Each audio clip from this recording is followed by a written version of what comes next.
ప్రభునందు ప్రియమైన సహోదరి సహోదరులారా, ఇది సామాన్య కాలంలో 13వ ఆదివారం. ఏ ప్రాణికి చచ్చిపోవాలని ఉండదు, బతకాలి, మరి కొన్నాళ్ళు బతకాలి, ఆరోగ్యంగా బతకాలి. ఇది అన్ని ప్రాణుల్లో ఉన్నటువంటి ఆశ, తపన. ఒక ముసలమ్మ ఉంది ఒక ఊర్లో, అక్కడికి ఎవరు లేరు, చిన్న ఇల్లు, ఇంట్లో కొన్ని సామాన్లు. అయితే ఆవిడకి వయసు మీద పడింది, ఆరోగ్యం కూడా సరిగ్గా లేదు. ఒకరోజు బాగా సీరియస్ అయింది. ఇరుగు పొరుగు ఉంటారు కదా కొంచెం మంచోళ్ళు, వాళ్ళు ఏం చేశారు, ఆవిడ బయటికి తోడేసారు ఆ మంచంతోనే. మాట్లాడుతుంది, వాళ్ళు వీళ్ళు వస్తున్నారు, చూసి వెళ్ళిపోతున్నారు. ఆ పక్కంటే అమ్మాయి వచ్చింది, వచ్చి మాట్లాడుతుంటే ఈ ముసలమ్మకి దాహం వేసింది. మంచినీళ్ళు అంటే ఆ అమ్మాయి ఈ ముసలంలో ఇంట్లోకి వెళ్ళి బిందు ఉంటే బిందులో నీళ్ళు ఉన్నాయి, ఒక గ్లాస్తో ఆ నీళ్ళు తీసుకొచ్చి ఈ ముసలమ్మకి అందించింది. ముసలమ్మ తాగింది, గ్లాస్ ఇచ్చి ఆ ముసలమ్మ అంటుంది, లోపల పెట్టే గ్లాసు, పట్టిపోద్దని, ఇవి బతుకుతుందో లేదు తెలీదు, లోపల పెట్టేమంటుంది. ఆశ, నేను బతికేస్తాను, మళ్ళీ లేచిపోతాను. అది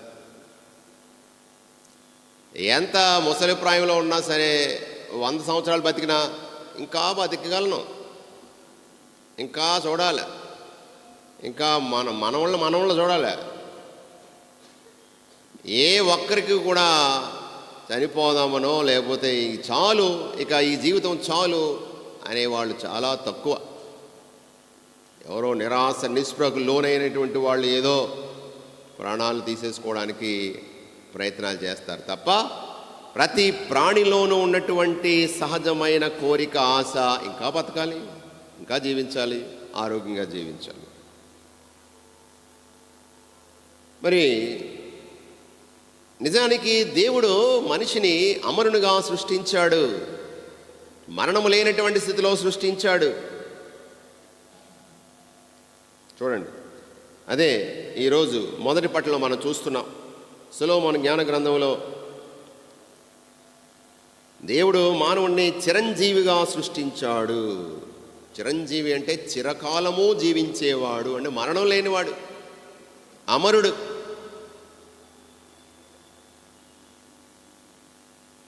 మరి బాగానే ఉంది. మరి ఈ మరణం ఎలా వచ్చింది మానవ జీవితంలో? మరణం ఎలా వచ్చింది?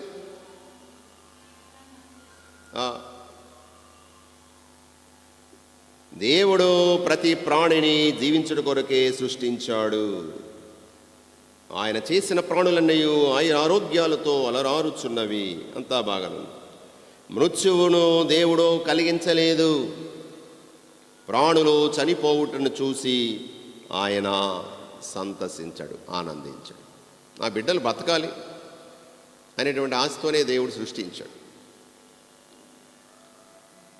అయితే ఏ విధంగా మానవ జీవితంలో ఈ మరణం ప్రవేశించింది? సొలొమోను జ్ఞానగ్రంథం 2వ అధ్యాయంలో సమాధానం మనకు కనపడుతుంది. చూడండి, అక్కడ గొప్ప విషయాలు. అక్కడ 22వ అధ్యాయం 21 నుంచి మనం చూసినట్లయితే 22వ అధ్యాయం, కానీ వారికి దేవుని మర్మములు తెలియవు. ఇక్కడ బహుమతుల గురించి మాట్లాడుతున్నాడు. దాని తర్వాత మనకు సంబంధించిన వాక్యం వస్తుంది. ఈ బహుమతులు ఎవరికి తెలియదు దేవుని మర్మాలు? దుష్టులకు. ఏమిటా మర్మం? పవిత్రమును నిర్మలమైన జీవితమునకు బహుమతి కలదు. పవిత్రము నిర్మలమైనటువంటి జీవితానికి బహుమతులున్నాయి, రివార్డ్స్ ఉన్నాయి. నిజమేనా? నిజమేనా? మరి మనకు కనిపించేది ఏంటి? కొంతమంది అనుకున్నారట మలాకీ గ్రంథం 3వ అధ్యాయం, మలాకీ గ్రంథం 3వ అధ్యాయం, పవిత్రంగా జీవిస్తే మనకు బహుమతులు ఉంటాయా? ఎవరు వర్ధిల్లుతున్నారు లోకంలో? దుష్టులు వర్ధిల్లుతున్నారు. అవినీతి చేసేవాళ్ళు, లంచాలు తీసుకునేవాళ్ళు, అడ్డదిడ్డంగా సంపాదించేవాళ్ళు, ఇతరులను తొక్కి నొక్కి పైకి ఎక్కేవాళ్ళు హాయిగా సంతోషంగా ఉన్నారు. మరి పవిత్రంగా జీవించి, దేవుని ఆజ్ఞల ప్రకారంగా జీవించి, మడి కట్టుకొని కష్టమే నాకు కావాలి, నా కష్టార్జితమే నాకు చాలు, ఇంకా నేను ఎవరైనా ఆశించను అనుకునేవాళ్ళు ఏం పొందుతున్నారు? ఏం పొందుతున్నారు ఈ లోకంలో? దేవుని నమ్ముకున్నటువంటి వాళ్ళు ఇలా అనుకుంటున్నారట. ఏం చూస్తున్నాం మనం లోకంలో? ప్రభువును సేవించుట నిష్ప్రయోజనము, అతని ఆజ్ఞలను పాటించడం లాభం ఏంటి? నరహత్య చేయకు, దొంగతనం చేయకు, అబద్ధం ఆడకు, ఇతరుల సొమ్ము ఆశించకు, గౌరవించు, దీవించు, దేవుడిని నమ్ముకో అని మడిగట్టుకొని కూర్చున్నటువంటి వారికి ఏంటి ప్రయోజనం? అంతేకాదు, అయ్యో నేను పాపం చేశాను, నేను తప్పు చేశాను, అన్యాయంగా దోచుకున్నాను, అబద్ధం ఆడేశాను, ఇతరుల సొమ్ము ఆశించాను, అపవిత్రంగా జీవించాను అని దుఃఖపడి పశ్చాత్తాపడి దేవుని సన్నిధిలో ఆ పాప సంకీర్తనం చేసి కన్నీరు కార్చడం వల్ల ఏంటి ప్రయోజనం? ఏం కనబడుతుంది లోకంలో? గర్వాత్మలే సంతోషంగా ఉన్నారు, హాయిగా ఉన్నారు, వృద్ధిలోకి వస్తున్నారు, దుర్మార్గులు వృద్ధిలోకి వస్తున్నారు, అభివృద్ధి చెందుతున్నారు, మేడ మీద మేడ కట్టేస్తున్నారు, ఫ్లాట్ తర్వాత ఫ్లాట్ అలా ఎక్కిపోతున్నారు, ఎదుగుతూ ఉన్నారు దుర్మార్గులు. మరి ఏంటి మరి సన్మార్గులుగా ఉండడం వలన, పవిత్రంగా ఉండడం వలన మనకేంటి ప్రయోజనం అనుకుంటూ వారు దేవుని సహనమును పరీక్షకు గురి చేసి తప్పించుకొని తిరుగుతున్నారు. తప్పు చేసిన వాళ్ళకి ఏది శిక్ష? శిక్ష పడడం లేదా, బాగానే తప్పించుకు తిరుగుతున్నారే అని అనుకుంటున్నారట. ఎవరు? నీతిమంతులు అనుకుంటున్నారట. ఏంటి లోకంలో ప్రభు అంటాడు బహుమతులు అంటాడు, ఇదేంటిది ఇది? మనందరికీ ఏదో ఒక సందర్భంలో ఈ ఆలోచన వచ్చి ఉంటుంది. ఏంటిది ప్రశ్న? ఏంటి, ఎందుకు, ఎలాగా? అయితే దానికి సమాధానం చెప్తున్నాడు ప్రభువుకు భయపడేవాళ్ళు ఈ విధంగా అనుకుంటున్నారు. అతడు వారి పలుకులు విన్నాడు, విని చెప్తున్నాడు, ప్రభువునందు భయభక్తులు గల వారి పేర్లు ఆయన సన్నిధిలో జ్ఞాపకార్థముగా గ్రంథమున వ్రాయబడింది. Praise the lord. Hallelujah, hallelujah. సైన్యములకు అధిపతి అయిన ప్రభు చెప్తున్నాడు, ఎవరైతే ఏంటి బహుమానం? ఇదిగో పవిత్రంగా నిర్మలంగా జీవించడానికి బహుమతి ఉంది అనేటువంటిది మూర్ఖులకు తెలియదు, దుష్టులకు తెలియదు, కానీ ఇది బహుమతి. చెప్తున్నాడు, వారు నా ప్రజలగుదురు, నియమింపబడిన దినాన ఇదిగో వారు నా వారై నాకు ప్రత్యేకమైన ఆస్తిగా నుందురు. Praise the lord. దేవునికి వీళ్ళు ఆస్తట. ఇంత గొప్ప విషయం చూడండి. ఈ విధంగా పవిత్రంగా జీవించే వాళ్ళు దేవుని ఆస్తిగా ఎంచబడతారు. అలాగే బహుమతులు ఉన్నాయి సజ్జనులకు, దుర్జనులకు. ఏమేమి జరుగునో, నన్ను సేవించే వారికి, సేవింపని వారికి ఏం జరుగునో మీరే చూస్తారు. ఇదిగో తండ్రి తనకు ఊడిగము చేయు కుమారుని పట్ల దయ చూపినట్లే నేను వారిపై దయ చూపిస్తాను. జీవమునిచ్చే ప్రభువు, నిత్య జీవమిచ్చే ప్రభువు చేసేటువంటి వాగ్దానం ఇది. వెనక్కి వద్దాం సొలొమోను జ్ఞాన గ్రంథంలో. సరే, ఈ విధంగా చక్కగా ఉండేటువంటి జీవితంలో ఈ మరణం ఎలా వచ్చింది, ఈ చావు ఎలా వచ్చింది, ఈ కష్టాలు ఎలా వచ్చాయి, ఈ వ్యాధులు ఎలా వచ్చాయి? సమాధానం చూస్తున్నాం. 24వ అధ్యాయం 4వ వచనం. కానీ పిశాచము అసూయ వలన మృత్యువు లోకములోనికి ప్రవేశించెను. పిశాచి అసూయపడింది. మనిషిని దేవునితో పాటు అమరునిగా చేశాడు. అసూయతో ఎలాగైనా ఆ మనిషిని దేవునికి దూరం చేయాలనే ప్రయత్నంతో శోధించింది. అవిధేయత, దురాశ, శత్రుత్వం, దేవుడు ఏర్పాటు చేసినటువంటి క్రమం గతి తప్పింది. శాపాన్ని కొని తెచ్చుకుంది. పాపం చేసి శాపం తెచ్చుకొని మృత్యువు, ఇదిగో మరణం యొక్క వేతనము, ఆ పాపం యొక్క వేతనము మరణం. ఆ మరణం మనిషిని వదిలిపెట్టడం లేదు. కానీ దేవుడు కరుణామయుడు. ఆ ప్రభువు తన బిడ్డల్ని విడిచిపెట్టడు. ఆ ప్రభువు జీవం పోసే రక్షకుడిని పంపించాడు. ప్రేమతో తన ప్రాణం పెట్టడానికి తన కుమారుణ్ణే పంపించాడు. ఆ యేసు ప్రభు అనేకమైనటువంటి జీవం పోసే పనులు చేశాడు. ఏం చేశాడు? జీవం పోసే పనులు. ఈరోజు మనం 2 విషయాలు చూస్తున్నాం. 12 సంవత్సరాల పాటు రక్తస్రావంతో బాధపడేటువంటి ఒక స్త్రీని స్వస్థపరిచాడు. అలాగే 12 ఏళ్ల వయసులో ఉన్నటువంటి అమ్మాయి యాయీరు కుమార్తెని సజీవంగా లేపాడు. ఆరోగ్యదాతగా, ప్రాణదాతగా యేసు ప్రభు మనకు ఈరోజు సువార్తలో మన ముందు నిలబడుతూ ఉన్నాడు. ప్రియ సహోదరులారా, ఇక పాపం మన్నింపు, జీవం పోసే పని,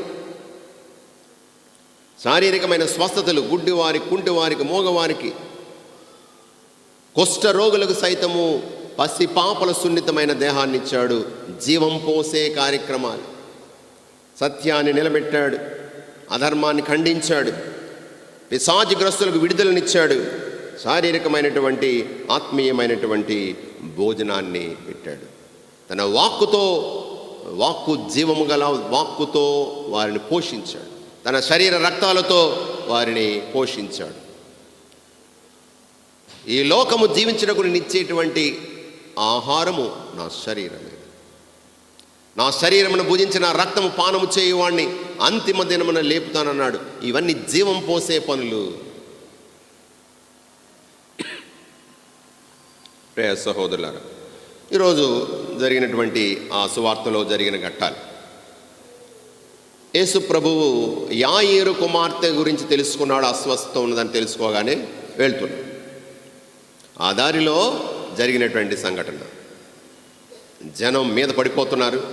ఎందుకంటే అతడు అద్భుతాలు చేసే శక్తి కలిగిన వాడు. అతడు తాకితే చాలు స్వస్థతలు జరుగుతున్నాయి.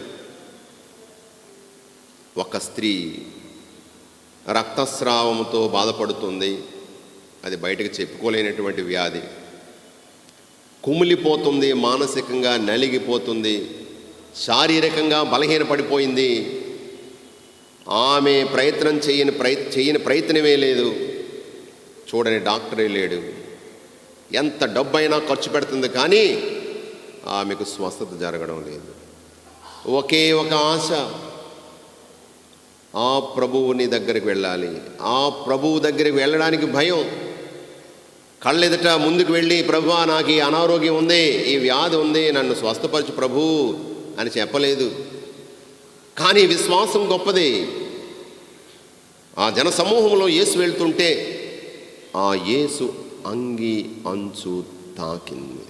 తాకితే చాలు నాకు స్వస్థత కలుగుతుంది అనుకుంది. వెనక నుంచి ఎలాగో ఆ ప్రభువుని తాకి వెంటనే రక్తస్రావం నిలిచిపోయింది, స్వస్థత పొందింది. ప్రభు అన్నాడు, నన్ను తాకింది ఎవరు? శిష్యులు అన్నారు, చాలామంది మీద పడుతున్నారు, నన్ను తాకింది ఎవరు అంటారు ఏమిటి అంటే, లేదు, నన్ను తాకినప్పుడు నా నుండి శక్తి బయటికి వచ్చింది. నన్ను తాకింది ఎవరు? యేసుకు మాత్రమే తెలుసు, ఆ స్త్రీకి మాత్రమే తెలుసు జరిగిన అద్భుతం, స్వస్థత. ధైర్యం చేసుకొని ముందుకు వస్తుంది, ప్రభువు నేనే. కుమారి, నీ విశ్వాసము గొప్పది, అమ్మా నీ విశ్వాసం గొప్పది, సమాధానంగా ఇంటికి వెళ్ళు. ప్రియమైన సహోదరులారా, సమాధానంగా ఇంటికి వెళ్ళు అంటున్నాడు. అతనిని తాకితే స్వస్థత, ఆరోగ్యం. ఇదిగో ప్రభువు తాకుతున్నాడు. 12 ఏళ్ల అమ్మాయి చచ్చిపోయింది, అందరికీ తెలుసు, గోల పెడుతున్నారు, నీ ప్రయాస వృధా. ఆమె చనిపోయిన తర్వాత ఇంకేం చేయగలుగుతాడు? విశ్వసించు, అద్భుతాలు చూస్తామంటున్నాడు ప్రభు. అదిగో విశ్వసించు అంటున్నాడు. వెళ్ళాడు, చెయ్యి పట్టుకొని తల్లి తాకుమి బాలిక లెమ్ము అని నీతో చెప్తున్నాను అనగానే సజీవంగా లేచింది. 12 ఏళ్ళు సుదీర్ఘంగా అనారోగ్యం, పరిపూర్ణమైన సంఖ్య అంటే సంపూర్ణంగా ఆమె దుఃఖంలో ఉంది అని దాని అర్థం. 12 సంపూర్ణమైన సంఖ్య, జీవము, ఆరోగ్యము, జీవం పోసినటువంటి ఆ యొక్క ప్రభువు. సంపూర్ణమైన జీవము, ఆరోగ్యం ఆ ప్రభు మాత్రమే ఇవ్వగలుగుతున్నాడు. ప్రియ సహోదరులారా, మరి ఈరోజు అక్కడ బాలిక గురించి మనం మాట్లాడేటప్పుడు ఆ బంధువుల మిత్రులు ఏడుస్తున్నారు, పిల్లల గురించి ఏడుస్తున్నారు, వారి ఆరోగ్యం గురించి తపన పడుతున్నారు, ఆందోళన పడుతున్నారు. ఈరోజు ఎంతమంది తమ బిడ్డల కోసం ఏడుస్తున్నారు, తప్పిస్తున్నారు, వారి భవిష్యత్తు కోసం తప్పిస్తున్నారు. వారికి ఏమైనా జరిగితే తట్టుకోలేకుండా ఉన్నారు. ఒక తల్లి యొక్క తండ్రి యొక్క తపనను, ఆ యొక్క ఆవేదనను ఆ ప్రభువు తొలగించాడు. ఇదిగో మన యొక్క ఆవేదనను తొలగించేవాడు, మన అనారోగ్యాన్ని తొలగించేవాడు, మన నుండి మరణాన్ని, మరణపు ఛాయని, దాని పిశాచు యొక్క ప్రభావాలను జయించేవాడు యేసు ప్రభువు మాత్రమే. ప్రియమైన సహోదరులారా, మరి ఈరోజు వాళ్ళందరినీ అడుగుతున్నాడు, విశ్వసించండి. విశ్వసిస్తే ఏం జరుగుతుంది? విశ్వసిస్తే ఇదిగో యోహాను సువార్త 7వ అధ్యాయము 38వ వచనము. ఏం జరుగుతుంది? 7:38, నన్ను విశ్వసించు వాని అంతరంగము నుండి జీవజల నదులు ప్రవహించును అంటున్నాడు. అలాగే 11వ అధ్యాయము లాజరును సజీవంగా లేపిన తర్వాత అక్కడ చెబుతున్నాడు మార్తమ్మతో 40వ వచనములో 11:40లో, నీవు విశ్వసించినచో దేవుని మహిమను చూచెదవు అని నేను చెప్పలేదా? ప్రియ సహోదరులారా, ఈరోజు విశ్వాసము కలిగి ఉండమని చెప్తున్నాడు. ఎందుకంటే అతడు తాకితే స్వస్థత. ఈరోజు ప్రభువు మనల్ని తన వాక్కుతో తాకుతున్నాడు. నా వాక్కు నిన్ను శుద్ధి చేస్తుంది. నీలో ఉన్నటువంటి శుద్ధి చేయడం అంటే ఏంటి? చూడు, మనలో ఉన్నటువంటి చెడును, చెడు తలంపులు, ఆలోచనలు, ఆ భావాలు, చెడు పనులను వడకడుతున్నాడు, శుద్ధీకరిస్తున్నాడు. చూడండి, బాగానే ఉంటుంది, చెరుకు రసం బాగానే ఉంటుంది, అందులో చెరుకు గడలు పెట్టినప్పుడు అందులో చెత్త అని పడుతుంటుంది. దాన్ని వడకడతాడు, చెత్త తీసేస్తాడు, స్వచ్ఛంగా చేస్తాడు. అప్పుడు మనం తాగుతాం.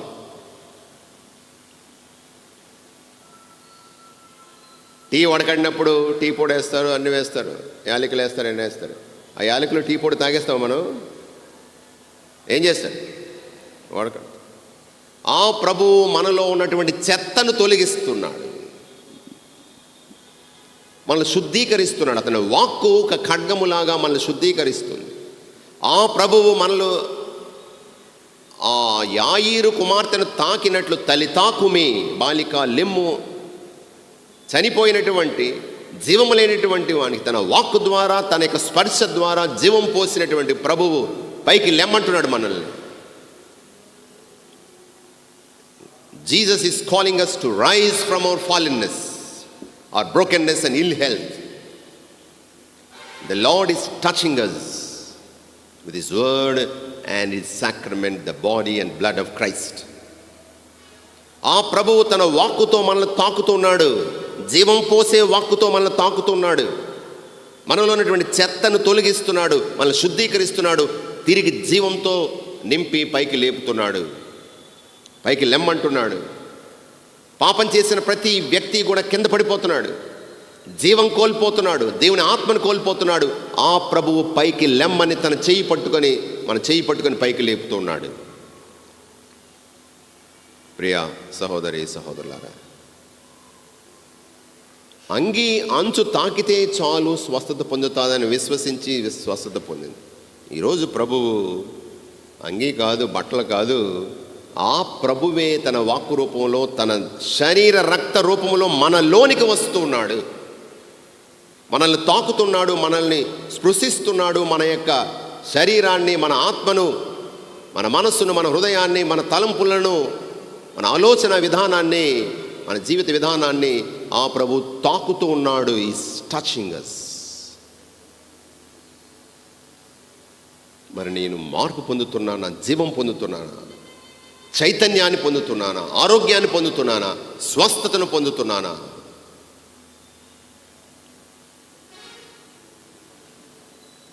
మనం మరణిస్తూ ఉన్నాం. కారణం అదిగో సొలొమోను జ్ఞాన గ్రంథం 2వ అధ్యాయం చివరి వాక్యం, పిశాచ పక్షమును అవలంబించు వారు చావును చవి చూతురు. పాపం చేసిన ప్రతిసారి మనం కూడా పిశాచిని ఆశ్రయిస్తున్నాము, దాని పనులు చేయడానికి, దాని ప్రేరణను, దాని శోధనలకు లొంగిపోతున్నాము. కాబట్టి మన జీవాన్ని కోల్పోతున్నాము. ఈరోజు జీవం నింపడానికి వస్తున్నాడు ప్రభు, మన హృదయాల్లోనికి వస్తున్నాడు, మన తాకడానికి వస్తున్నాడు, మనల్ని శుద్ధి చేయడానికి వస్తున్నాడు.